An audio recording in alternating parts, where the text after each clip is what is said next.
Okay, well, today's devotion is from 2 Corinthians chapter 8, verses 16 through 24. I've titled this Faithful Workers.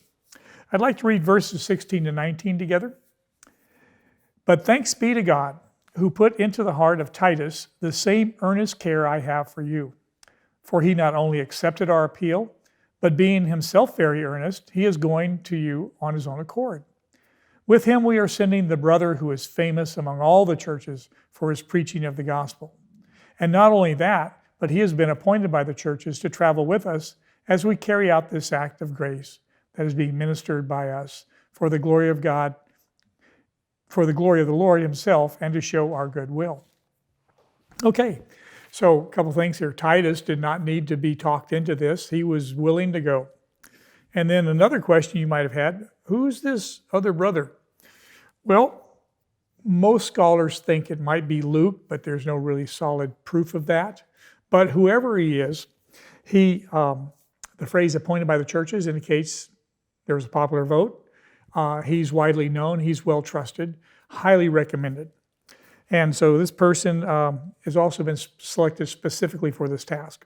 Now in verse 20 to 21, we take this course so that no one should blame us about this generous gift that is being administered by us. For we aim at what is honorable not only in the Lord's sight, but also in the sight of man. Well, it may not be evident right here, but here's another talent of Paul. He not only is a theologian, can not only write like a poet, but he thinks and writes like an accountant. And he's given us a very good example here of what type of people to select to manage church funds. It is important that they are honest, but equally important is that they appear honest. Any unwise conduct or questionable activities and stuff, even though they are honest before God, they also need to appear honest before man. Otherwise, slander will begin and the mission will be compromised. So now verses 22 to 24. And with them we are sending our brother, whom we have often tested and found earnest in many matters, but who is now more earnest than ever because of his great confidence in you.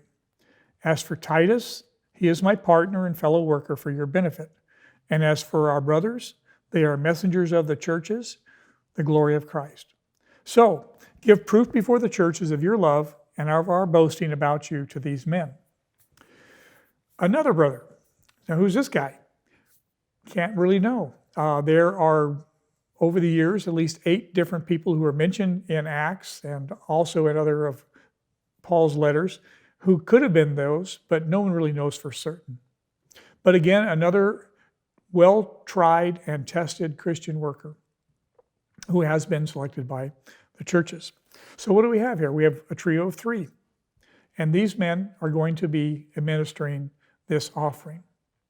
So a couple of takeaways we have here. It is probably the most important thing is a great character is better than a great name. People may be well known, but their character is what's going to set them apart. And character has been described as what you do when nobody else is looking. So you certainly want a trustworthy and honorable person who's consistent handling the funds. And so honesty is important, but the appearance of honesty is also important. We do not want to appear dishonest before the world. I hope you enjoyed today's devotion and watch in for tomorrow.